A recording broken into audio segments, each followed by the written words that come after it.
8時間労働なんですけれども、休憩が1時間あるってことは9時間拘束されるということですね、会社に。ということはですね、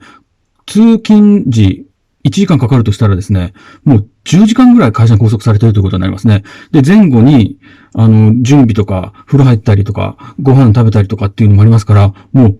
トータル12時間はもう会社のために拘束されているということになりますね。そうするとですね、1日は24時間ですから、あと12時間、もう8時間寝る人はもう4時間しか自分の好きなことができないわけですよ。となるとやっぱり時短労働がいいと思うんですよね。